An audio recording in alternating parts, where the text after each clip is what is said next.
having 161 points kicked on them, it was just far too easy for the Crows at times. And again, it's their defence, which is the massive story. Oh, the Bombers are a major story, no doubt about that. The media bus will be parked at Tullamarina over the next 3 days, no doubt about that. And it's the defensive frailties, and this is what has frustrated Essendon fans for such a long period of time, for a decade. They've been poor defensively for a decade, let's be honest. I mean, we were at Mark Thompson press conferences back in 2014, and he said, when are we going to be able to learn to defend? And we saw today Ben McKay, Zach Reid, it looks all at sea. And there were players streaming down the middle of the ground. Now, I don't know, do we blame them? I mean, exactly. So who's to blame? Well, if Stephen Silvani wouldn't have stopped Adelaide today, would he? So I'd be interested, you go into the locker room, where is the finger being pointed at the moment for the Essendon Football Club? To concede 161 points, that is subpar, and Essendon fans would be pulling their hair out. Well, you two have been in a change room, an AFL change room. Who would be to blame? Well, I think there's an element of acceptance for everyone. The coach, the forwards, the mids, the backs. Today they just trailed in the Crows all day, and it was easy marks. Like, the Crows have had more than 70 marks than Essendon Bombers today, and that just comes down to, one, the system broke, and also the effort wasn't there in the end from Essendon. They take nothing away from the opposition. They take nothing away from the opposition. You don't win games of football like that, big games of football in particular. They become easier to play against. It's as simple as that. I mean, this is not a new thing for Essendon. You said it's been going for 10 years. Last year, 15th for points against, 15th in terms of stopping the coast to coast. The same numbers the year before. So at what point does the system sort this issue out? The system hasn't sorted it out for a long time. And they've got Ben McKay there on big money. Everyone wants to point the finger at Ben. But there are 3 or 4 guys behind the ball that should be better. There are 2 or 3 guys on ball who should be better. And the forward line, whilst it's young and we're going to give it some time, has to lift. They talk about Jake Stringer out there because he doesn't meet the standards. Well, what are the standards? What are we talking about here? What standards?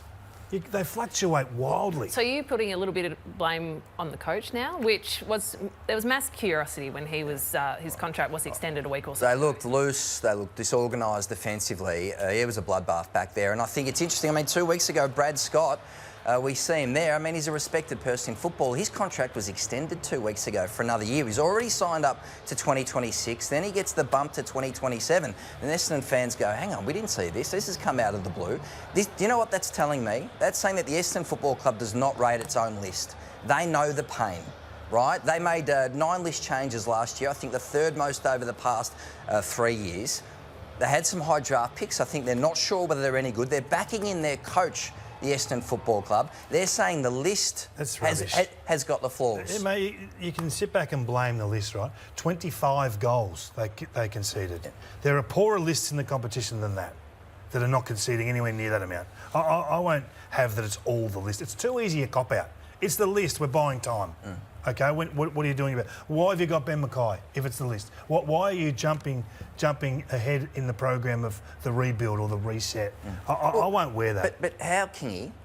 So if they're going to extend his contract at the end of the year, what if they're bottom 4 at the end of the year? How are they going to cop that? Maybe they're trying to, they extended him 2 weeks ago because they can slip it through to the keeper. At the end of the year, if they're a bottom 4 team, this is going to be a much bigger discussion. Do you think that by extending him by a year, I assume they want to relieve the pressure, but from mine, it's sort of, they're pouring the pressure on these sort of 1-year deals because they're quite quirky. Everyone goes, why are we extending him for 1?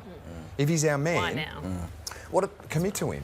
Yeah. And we talk about McKay, so he's the 2nd highest paid player at Essendon. So 1.4 million last year, 1.1 this year, another $1 million last year. When you get the high pay packet, can it weigh on you heavily? Can it be a factor? Oh, you're asking the wrong guy. I can't help you there. Oh, this gets you over here. This one's straight to I've seen it. Just yours, Jack. I'll ask the wrong person. Can it be a thing? Can the pressure be a thing? I think any title does, and whether it's the highest paid player, whether it's a new recruit, whether you're the 1st round draft pick or the 1st draft pick, they're titles that weigh, and that's why the good players that are paid the big amounts stand up. So Zach Merritt at the moment. If they couldn't have done any more. If they didn't have Zach Merritt, he's had 35 and kicked 4 today. His game was completely overshadowed, wasn't it? Unbelievable. They look like the biggest one-man band in football, Essendon, at the moment. Enough from you 3. I want to hear from the Essendon coach, Brad Scott, post-game. Okay. What went wrong with Essendon stuff? I think I explained it, Rog. Yeah, but why? You know, it's a perfect day. It's round 2. It's a 50-50 contest. What was with the lack of intent, I guess, is my question. I've got to drill down more on pressure because uncontested marks correlate with pressure. Yeah. You know, so what happened a lot of the time is if we went forward, we lost the ball. Their mids and forwards were spreading, expecting the ball to come back. Yeah. So if we had a better contest forward of the ball, you know, we put more pressure on. But it doesn't excuse the inability to defend behind the ball. So, you know, we're and it was pretty easy to identify. Unfortunately, it wasn't easy to fix during the day. Yeah, I don't really understand the question. I think it's a wake-up call. I think we know exactly how hard this competition is, and when we lose critical contests, we've got to improve on that.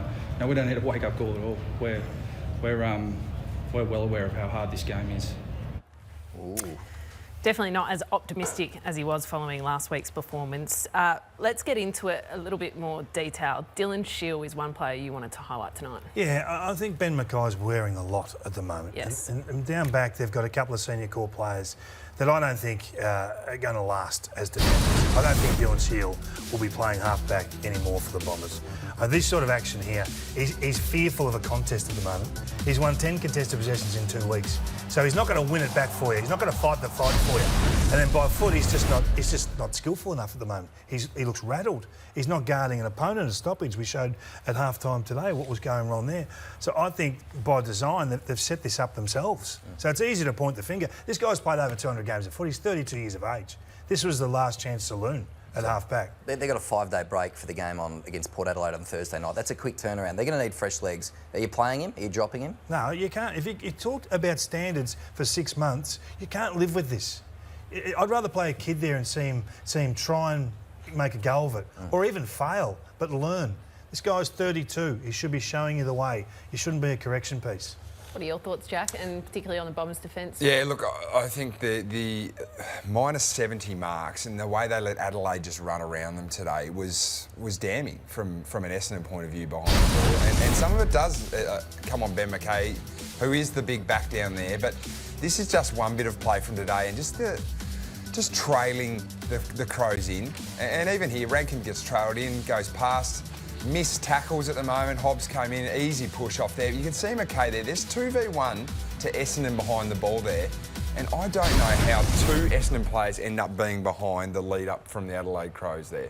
You have to be better than that behind the ball. And it was on repeat today, especially late in the game. So Brad Scott is going to be on AFL 360 on Monday night. We do appreciate him coming in, and we always appreciate coaches fronting up after a tough loss. But what would be your first question to him? Can you fix this?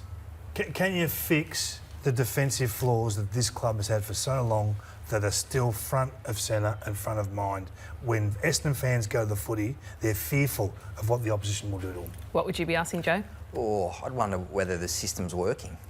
You know, is he confident in the system, or is it the application? Jack, I'll let you off the hook, unless you've got a great question. I want to know why they subbed Nate Caddy today. Why would you not go, well, here's a learning curve, go and play behind the ball.